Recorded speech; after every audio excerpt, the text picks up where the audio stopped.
discussions around this. Unlike their agricultural-based cousins, whose supplies are tied to soil and growing seasons, synthetic drugs can be made anywhere. They are synthesized from a wide selection of industrial chemicals, and they are increasingly easy to acquire. And we are seeing an entirely new entrepreneurial class of drug producers emerging on the scene today, including in this region. And the drug business is no longer reserved only for traditional trafficking actors. It is increasingly easy for nearly anyone, anywhere, to enter into the production and distribution of synthetic drugs. So the market is decentralizing, drugs are diversifying, and illicit revenue is growing further. And the rapid evolution has several consequences in this sector. And one of these around the world, and it is a moment of great change in this debate, of enormous change, including in the threats that face the EU itself, East and Southern Africa, Asia, Latin America, and North America, as you have seen so clearly in the news. And at the time like this, we need more than ever good information and good policy and debate around the solutions. And for that reason, the Commission is a very, very important intervention in this discussion. The former presidents sitting on the stage, the commissioners, carry a great deal of legitimacy and credibility.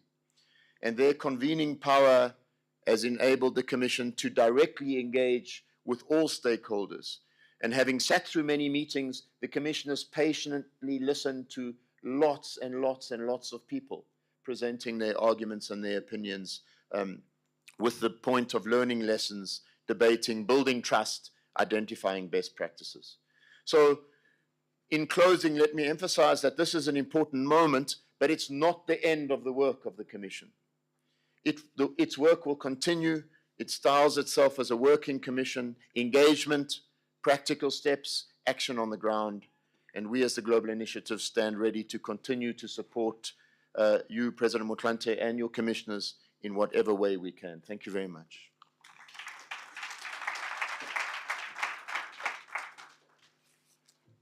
Thank you, Dr. Shaw. A painful truth. We know little about drugs in the region. That's a challenge. Because for us to be evidence-based, we need to be accurate in our data collection and know what we don't know. That's a challenge, and I think we're up to it as the region. Now, it's my pleasure to invite Ms. Toral Vadgama, who is the head of Global Maritime Crime Program of the UNODC. Thank you, ma'am.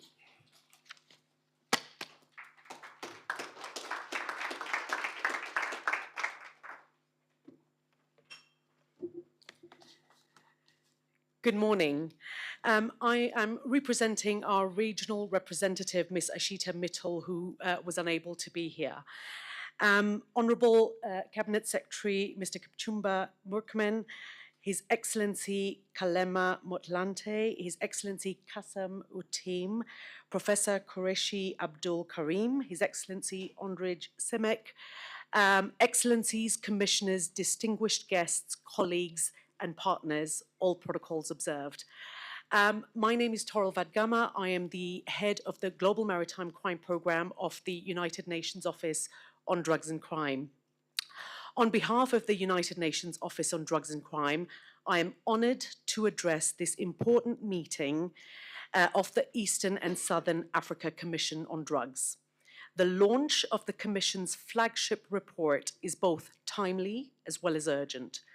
As highlighted in the research, the Eastern and Southern Africa region stands at the crossroads of multiple complex drug trafficking dynamics. The region has emerged as a major transit and destination corridor for heroin, cocaine, methamphetamines, and rather alarmingly, the synthetic drugs, with trafficking routes spanning across the Indian Ocean and through key maritime as well as land-based hubs. These evolving supply chains are not only feeding global markets, but are increasingly fueling domestic consumption with profound implications for public health, governance, and social stability. Beyond the movement of drugs, the consequences are deeply human. Growing drug use, rising rates of injecting drug use, and the vulnerability of women and youth who use drugs present urgent health challenges, including the spread of HIV, stigma, and insufficient access to harm reduction, as well as treatment services.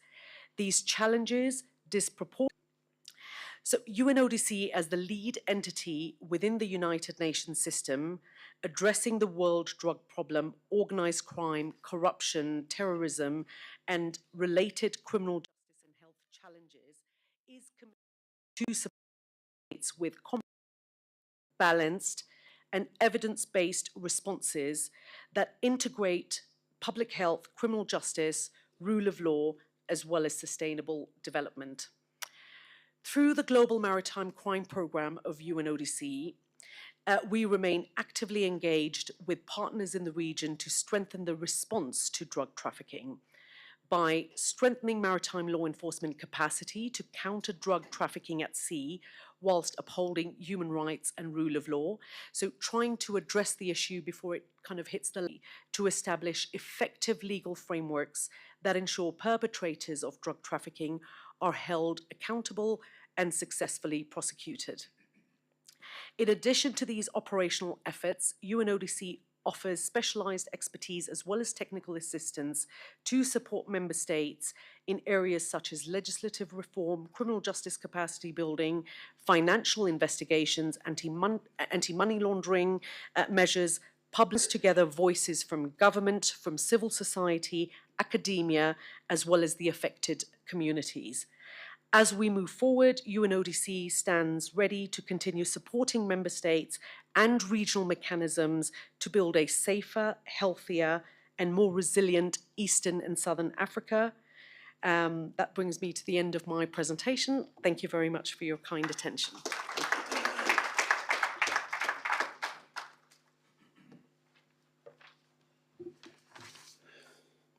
Thank you, Ms. Vadgama. What's clear thus far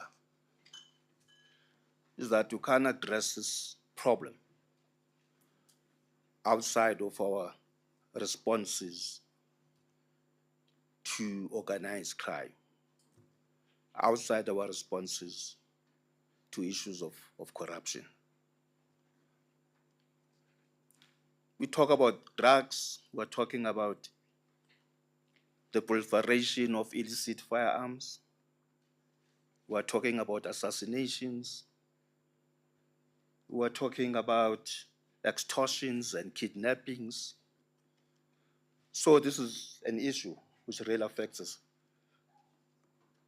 And unfortunately, as the region, you are not only a transit being sandwiched between the West and the East. We've become a consumer market. These are issues that we need to address. May I now invite His Excellency Andret Simek, the Deputy Head of the European Union Delegation in Kenya. Thank you, sir.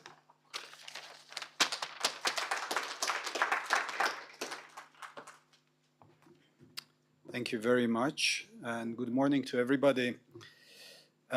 Honorable Cabinet Secretary of Interior, Murkonen, Your Excellency, former President of South Africa and Chair of the Eastern and Southern Africa Commission on Drugs, Montlante, Your Excellencies, former President of Mauritius, Utim, and former President of Mozambique, Chissano, both of whom serve also as commissioners of the Eastern and Southern Africa Commission on Drugs.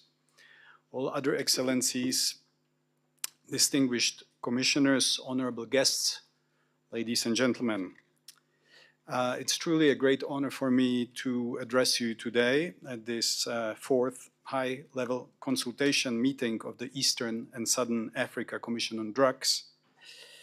And I really want to extend our deepest gratitude on behalf of the European Union to the government of Kenya for hosting us here in Nairobi, and to the Eastern and Southern Africa Commission on Drugs for organizing this landmark event that will witness the launch of the Commission's final report and action plan. Today truly marks a significant milestone in our collective journey towards evidence-based, humane, and effective drug policy reform in Eastern and Southern Africa. The European Union has been proud to support the Commission since its inception, recognizing that regional ownership and multi-stakeholder approaches are fundamental to addressing the complex drug-related challenges that are facing this region. As we gather here today, we are witnessing a profound shift in the global drug policy landscape that my predecessors already spoke about. The traditional approaches based on strict criminalization have largely failed to reduce drug supply, demand, or related harms. Instead, they have often aggravated public health crises, undermined human rights, and contributed to mass incarceration without meaningfully disrupting criminal networks. We, the European Union, have learned from decades of experience that effective drug policies must be grounded in evidence, public health principles, and respect for human rights. Our EU drug strategy and action plan reflect this evolution, emphasizing harm reduction, treatment, prevention, and targeted law enforcement that focuses on high-level criminals rather than on criminalizing people who use drugs. The challenges we face are increasingly complex and interconnected, and therefore require coordinated evidence-based responses that address both the supply and demand sides of illicit drug trade. And we also see a clear evolution. The Eastern and Southern African region has been in the past viewed primarily as a transit corridor, but has since developed also into a significant destination market with growing domestic consumption. Heroin, cocaine, methamphetamine, and synthetic drugs are now widely available across the region, reaching even secondary and tertiary towns and settlements. This new reality that has far-reaching social and economic consequences demands a fundamental shift in how we conceptualize and respond to drug-related challenges. The final report and action plan being launched today represent a significant contribution to regional and global drug policy discourse. The Commission's work has demonstrated the power of evidence-based analysis, regional leadership, and inclusive processes. And we are extremely pleased to have partnered with the Commission in this area. For us, this partnership is not only about drug policy. We view it as part of our broader commitment to sustainable development, good governance, and human rights. It should be therefore no surprise that we will continue to support the Eastern and Southern Africa Commission on Drugs beyond the current project cycle. Our support will also extend to other regional commissions in West Africa, Latin America, and Southeast Asia. I think we all agree that regional approaches to drug policy reform represent the most promising pathway towards development and implementation of effective and sustainable solutions. The success of the model put in place by the Eastern and Southern Africa Commission on Drugs, combining high-level political leadership, evidence-based analysis, and inclusive consultation processes, provides a template that can be adapted to other regional contexts while respecting local specificities. The work you are undertaking here, therefore, is not merely of regional significance. It contributes to a global movement towards evidence-based drug policy reform. And I'm convinced that your insights, recommendations, and decisions will influence policy reflections far beyond the borders of Eastern and Southern Africa. The journey ahead is clearly challenging, and we heard it. But with continued collaboration and commitment to implementation of evidence-based approaches, we can achieve meaningful progress. The transit of illicit drugs, we can strengthen the social fabric of our societies, and we can reduce the threat that criminal networks associated with illicit drug trade pose to our institutions, governance, and national security. I wish all of us a success moving forward, and I thank you for your attention.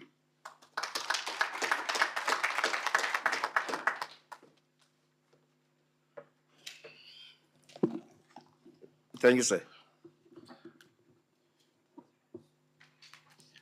The fact that we have 4 former presidents of our region serving as commissioners is a clear indication of the seriousness of what has brought us today.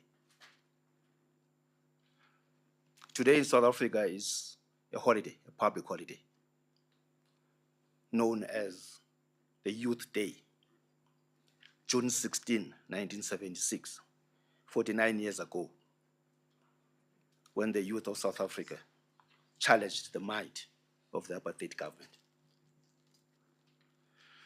I was 18 years old at the time. I'm sure that gives you my age. I was part of that youth. The problem of drugs is destroying our youth.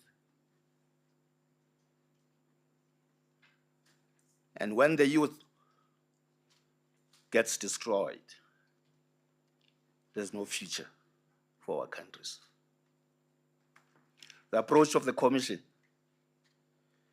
is one that says the question of drugs goes beyond law enforcement agencies. It's also a question of public health. And how do we deal with the victims who are consumers of these drugs? What measures do we put in place to attend to the victims of drugs? And this question is also a question of national security that needs to be taken seriously. That's why there's no retirement for our former presidents of Mozambique, my own president, former president of South Africa, President Tim from Mauritius, and the president of Seychelles. There's no retirement. The task lies ahead. It's now my singular pleasure to invite to the podium His Excellency, former President of South Africa, Mr. Kgalema Motlanthe. Thank you.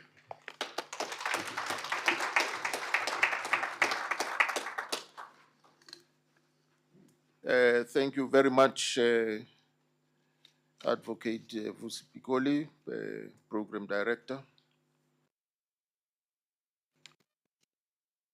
By saluting Honorable Kipchumba Murkomen, Minister of Interior of Kenya, and of course extend our thanks to the government and the people of Kenya for hosting us in this very important session. Dear Excellencies and fellow commissioners, former President Chisano, former President Utim, Professor Karaisha Abdul Karim, Dr. Willy Mutunga, as well as our dear friend and brother, Michel Sidibe, whom we know as former executive secretary in charge of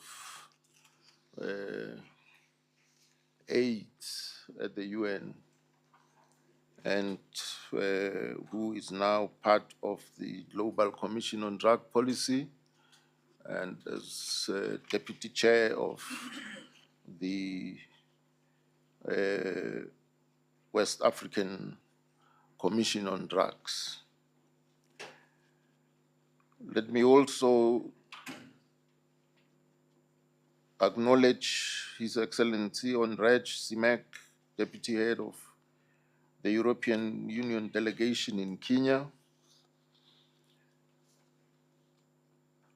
distinguished guests and participants. Allow me to stand on the established protocols.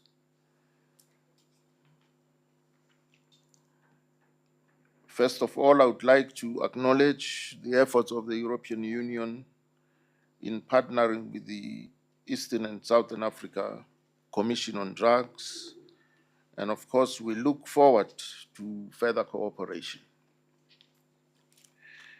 During the past 3 years, the commissioners, experts, and different stakeholders from the region and beyond have been working tirelessly and engaging actively in the most pressing issues relating to transnational organized crime, including drug trafficking and human trafficking.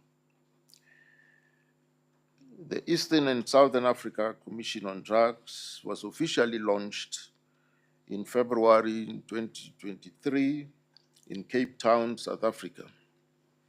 Meetings were also held in Mauritius, Mozambique, Zanzibar, and Botswana. And today, we are here in this beautiful Nairobi as the capital of Kenya. The previous meetings were attended by commissioners, academics, civil society representatives, and other stakeholders.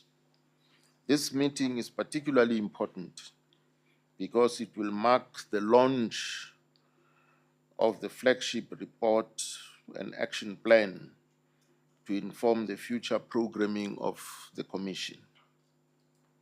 From the Horn of Africa through Kenya and Tanzania to Mozambique, Zimbabwe, South Africa, Namibia, Botswana, the Kingdom of Eswatini, and the islands of the Indian Ocean, and finally to the European and US markets, drug trafficking and abuse are now acute problems.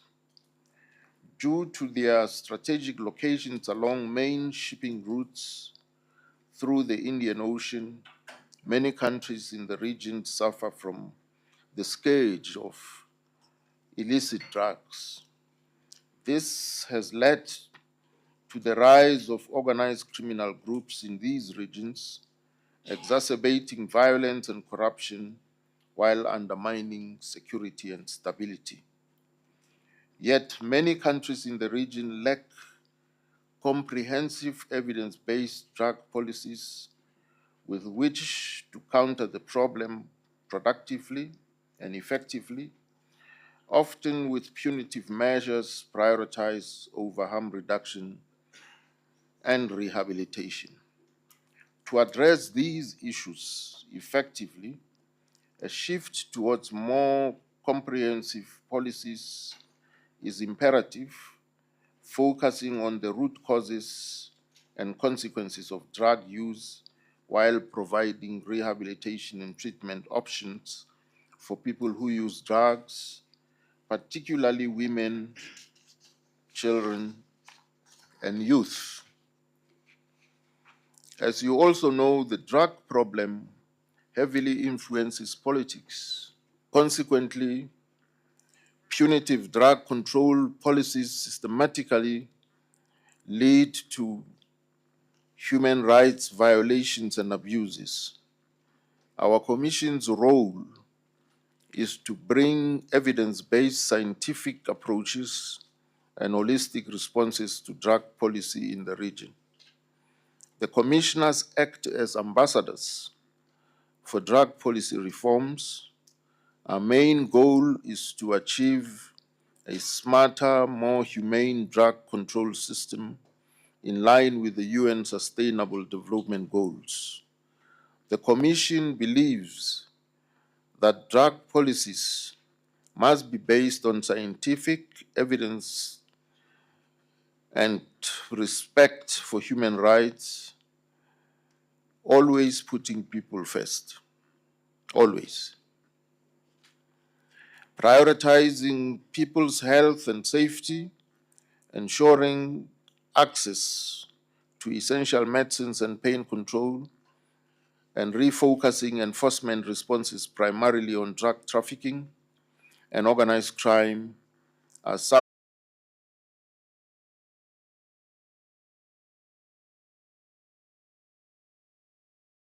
rather than the end drug users who should instead be supported through rehabilitation centers.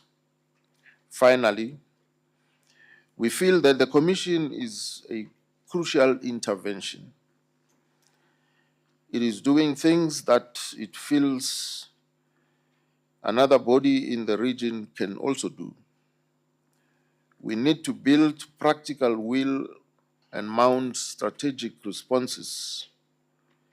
This cannot be done overnight. It's a process that would unfold over a period, and that is why I would want to agree with our facilitator, Advocate Piccoli, that for us, the best way to retire is to keep on working. Thank you very much for your attention.